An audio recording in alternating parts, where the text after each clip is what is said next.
Hello students, मेरे channel Sahitya mirror में आप सभी का स्वागत है। मैं doctor Bharti Sharma Hindi NET JRF के सभी स्टूडेंट्स के लिए उनके नए पाठ्यक्रम की इकाई 8 से आज लेकर आई हूँ मोहन राकेश कृत नाटक आषाढ़ का एक दिन।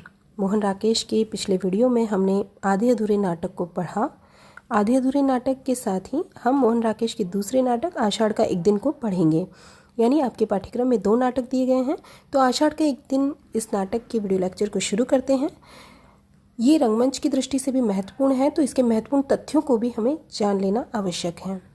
आषाढ़ का एक दिन नाटक के महत्वपूर्ण तथ्यों को अगर हम देखते हैं तो इसकी रचनाकाल की बात करते हैं तो आषाढ़ का एक दिन नाटक का रचनाकाल है 1958 ईस्वी। इस नाटक को मोहन राकेश जी ने लिखना प्रारंभ किया था 3 मार्च को और इसे पूरा किया 21 अप्रैल 1958 ईस्वी को। यानी 1958 ईस्वी में ही उन्होंने 3 मार्च से लेकर 21 अप्रैल तक इस नाटक को रचा है। प्रस्तुत नाटक में अंकों की संख्या 3 है और 3 अंकों की यह रचना महाकवि कालिदास के जीवन वृत्त पर आधारित है। देखिए, मैंने यहाँ पर वही तथ्य लिए हैं जो परीक्षा में पूछे जा सकते हैं, तो ध्यान दीजिएगा।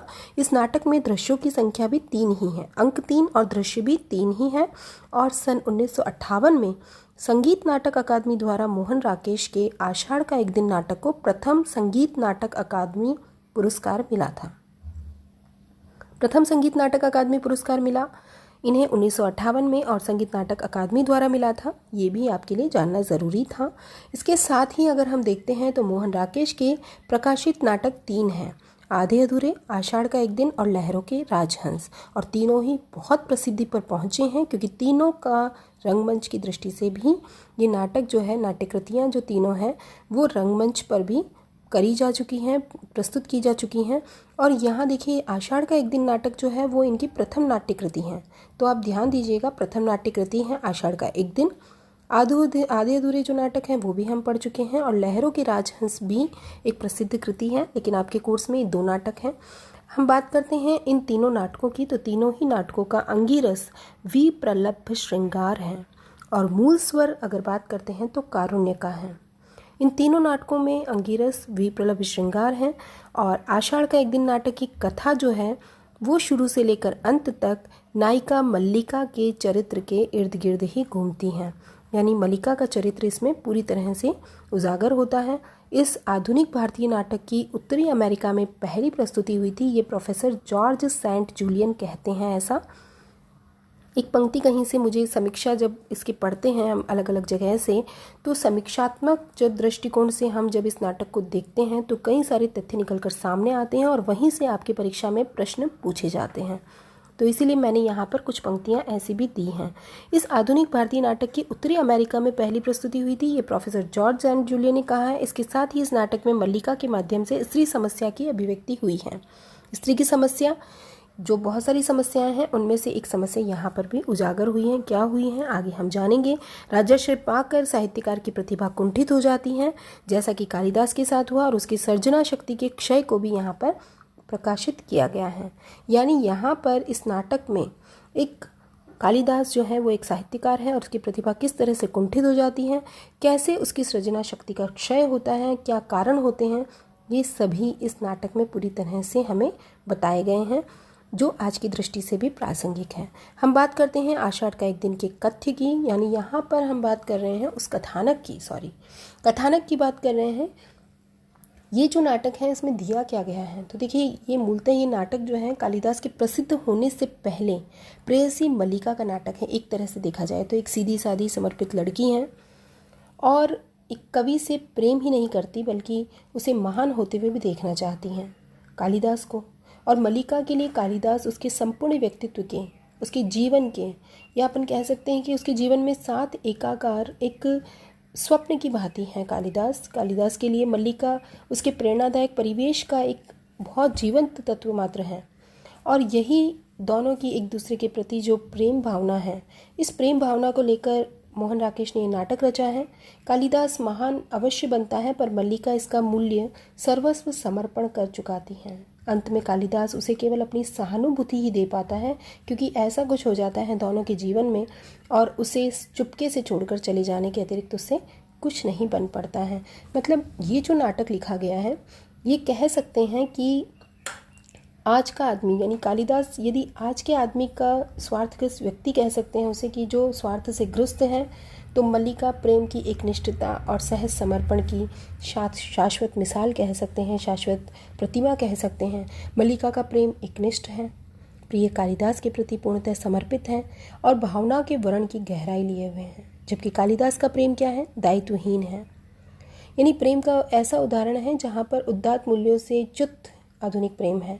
उन्हें मूल्य पता नहीं है कि प्रेम का मूल्य क्या है, जिसमें प्रिय के लिए न कोई संवेदनशीलता है, न कोई कर्तव्य बोध, केवल स्वार्थ और भोग में विश्वास है। और ये इसी को उद्घाटित करना एकमात्र उद्देश्य रहा है मोहन राकेश का। यानी यहाँ पर एक राजकीय जीवन की कृत्रिमता की ओर भी बताया गया है इस नाट्य कृति में, और एक चीज़ बताई है कि किस तरह से कालिदास जो है वो मल्लिका को छोड़कर अपनी उन्नति के लिए चला जाता है। उसे कर्तव्य बोध नहीं रहता कि प्रेम जो है उसका स्थान कितना है और कहाँ तक है। और इस नाटक को मैं आपसे रिक्वेस्ट करूँगी कि इस नाटक की छोटी सी प्रति को खरीद कर आप ज़रूर पढ़ें, क्योंकि आषाढ़ के एक दिन नाटक जो है वो आज के लिए भी प्रासंगिक ठहरता है। हम आगे और जानेंगे इसके बारे में। पात्र योजना की ओर हम आएंगे अब कि इसमें पात्र कौन कौन से हैं और किस दृष्टि से महत्वपूर्ण है, क्योंकि उनकी जो चरित्र चित्रण है उनका वो भी जानना हमारे लिए बहुत ज़रूरी है। अंबिका की बात करते हैं हम तो ग्राम की एक वृद्धा हैं। मल्लिका की माता है अंबिका, यथार्थवादी स्त्री चरित्र हैं, पति विहीना है यानी पति नहीं है अंबिका के, और अंबिका का पुत्री मल्लिका के प्रति वात्सल्य भाव है, ममता का भाव है। और यही अंबिका का जीवन चरित्र है जिसमें वो बीमार हो जाती हैं, बहुत दिनों तक बुखार रहता है और उसकी तबीयत बिगड़ती है, और मल्लिका के प्रति हमेशा ये रहता है कि तुम जो है तुम्हारा विवाह हो जाए, और उसके लिए वो हमेशा आगे बढ़ी रहती हैं। मल्लिका की बात करते हैं तो मल्लिका ही इस नाटक की नायिका है, अंबिका की पुत्री हैं और कालिदास की अनन्य और एकनिष्ठ ऐसी प्रेमिका हैं जो कालिदास की के आगे बढ़ने को लेकर हमेशा सोचती रहती हैं और कालिदास की प्रेरणादायिनी शक्ति बनती हैं। और महत्वपूर्ण सशक्त धुरी चरित्र अगर कहें तो मल्लिका का है इसमें। नाटक हालांकि कालिदास की जीवन पर है, उसके जीवन व्रत पर है, लेकिन मल्लिका एक सशक्त पात्र के रूप में यहाँ पर उभर कर आई है। दंतुल की बात करते हैं तो पटसत्ता के नशे में चूर एक राजपुरुष हैं, प्रथम अंक में मंच पर प्रवेश हुआ है इनका। यानी यहाँ पर मैन पात्र जो अगर बात करते हैं मुख्य पात्रों की तो अंबिका मल्लिका है। और आगे हम बात करते हैं तो कालिदास की, तो कालिदास नाटक के नायक हैं, एक महान संस्कृत साहित्यकार के रूप में प्रतिष्ठित हस्ती हैं जिन्होंने ऋतुसंहार, कुमार संभव, अभिज्ञान शाकुंतलम, रघुवंश और मेघदूतम इन बड़ी बड़ी प्रमुख कृतियों के रचनाकार के रूप में प्रतिष्ठित हुए हैं वो। और प्रकृति प्रेमी हैं, अहिंसक हैं, असफल राजनेता हैं। वो सफल नहीं हो पाते हैं कश्मीर पर, जब उनको कश्मीर का शासन दिया जाता है तो वहाँ से वो चले आते हैं। और दुर्बल हृदय प्रेमी हैं, यानी अंत में उन्हें अपने प्रेम के का आभास होता है और वे चले आते हैं मल्लिका के पास। मातुल की बात करते हैं तो कालिदास के मामा है ये, जो इन्हें पाल पोस कर बड़ा करते हैं। नाटक का एक ऐसा पात्र जिसकी उपस्थिति तीनों अंकों में चाटुकारिता खुशामदी के पात्र के रूप में आई है। आगे और हम बात कर रहे हैं प्रियंगु मंजरी की। प्रियंगु मंजरी कालिदास की परिणीता है। कालिदास का विवाह होता प्रियंगु मंजरी एक रानी है उनसे, महारानी से, और उज्जैनी की राजकन्या है ये। व्यवहार कुशल और विदुषी स्त्री हैं, अहम भाव से दूर सरल हृदया कैसे हैं वो? क्योंकि वो जब मल्लिका के वहाँ जाती हैं तो परिसंस्कार करने जाती हैं उनके घर का, जिस घर को इंगित किया था कालिदास ने अपनी रचनाओं में, इसीलिए वो वहाँ पर जाकर मल्लिका से बात करती हैं और कालिदास के प्रेम का सम्मान करती हैं, यानी मल्लिका का सम्मान करती हैं। तो यहाँ पर प्रियंगु मंजरी का जो चरित्र बताया गया है वो बहुत साफ और सरल हृदय चरित्र बताया गया है। नाटक के द्वितीय अंक में इनकी भूमिका बताई गई है बहुत जगह। और विलोम की बात करते हैं तो कालिदास जो है उनके प्रतिद्वंदी पात्र के रूप में विलोम आते हैं। विलोम का एक ऐसा चरित्र है जो वो मल्लिका के हितैषी के रूप में हर जगह उभरते हैं, शुद्ध हृदय वाले हैं। और भी मैं बताना चाहूँगी विलोम के बारे में। यानी यहाँ पर देखिए आप विलोम की बात कर रहे हैं ना हम, तो विलोम यहाँ मल्लिका की पुत्री का पिता है। अब आप देखिएगा यहाँ पर पुत्री का पिता, कहीं ये इंगित नहीं किया है कि मल्लिका का विवाह विलोम से हुआ है, ऐसा कुछ। लेकिन यहाँ देखा जाए तो विलोम जब कालिदास अंत में यहाँ पर आता है कालिदास, तो यहाँ पर पता चलता है उन्हें कि मल्लिका के साथ विलोम रह रहे हैं और विलोम मल्लिका की पुत्री हैं वो रो रही हैं। तो यहाँ पर विलोम का जो चरित्र आया है वो इस रूप में भी आया है। निक्षेप की बात करते हैं। निक्षेप नाटक का गौण पात्र है। कालिदास को खोजने में महती भूमिका उन्हीं की दिखाई देती है। यहाँ पर रंगिनी, संगिनी कालिदास और प्रियंगु मंजरी के साथ आने वाली स्त्री चरित्र हैं। कवि कालिदास के जीवन की पृष्ठभूमि पर शोध करने वाली, और संगिनी मृदंग और वीणा वादन सिखाने वाली, और रंगिनी उज्जैनी के नाट्य केंद्र में नृत्य का अभ्यास कराने वाली हैं। यानी यहाँ पर अनुस्वार और अनुनासिक भी आए हैं जो उज्जैनी के राज कर्मचारी के रूप में आए हैं। यानी इनके पात्र जो हैं ये गौण पात्रों के रूप में हैं चारों, लेकिन यहाँ पर फिर भी इनको मैंने बताया है। कहीं भी ऐसा भी प्रश्न पूछा जाए आपको छोटे से छोटे पात्र के बारे में जानकारी होना ज़रूरी है। ऐसे राज कर्मचारी जिनके कार्य थोड़े हास्यास्पद होते हैं, तो अनुस्वार और अनुनासिक ऐसे ही पात्र हैं। आगे हम बात करेंगे कथ्य और उद्देश्य की। तो ये नाटक जो लिखा गया है आषाढ़ का एक दिन, इसका कथ्य क्या है और उद्देश्य क्या है? बहुत स्पष्ट कथ्य है।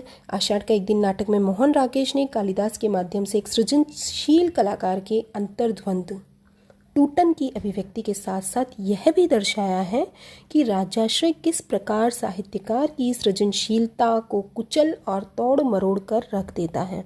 किस तरह से एक साहित्यकार जो है वो जब राजाश्रय पा लेता है तो उन्हें वही करना होता है जो राजा के आश्रित रहकर राजा की आज्ञा दी जाती है, उसी के अनुसार उन्हें चलना होता है। वो अपने अनुसार अपने प्रेम की अभिव्यक्ति, अपने प्रकृति प्रेम की अभिव्यक्ति वो तभी कर पाता है जब वो राजाश्रय में नहीं रहता। यानी वह किस तरह से मुक्त एक वातावरण में ही अपने साहित्य को एक अच्छे साहित्य का रूप दे सकता है। लेकिन अगर वो राजाश्रय पा लिया है उसने, तो राजा के आश्रित होकर उसे वही लिखना होता है, वही करना होता है जो राजा के आश्रित होकर करने की उसे अनुमति होती है। तो यहाँ पर हम बात करते हैं इस नाट्यकृति में प्रेम की। तो प्रेम के उदात्त और अनुदात्त दोनों रूपों का रेखांकन हुआ है।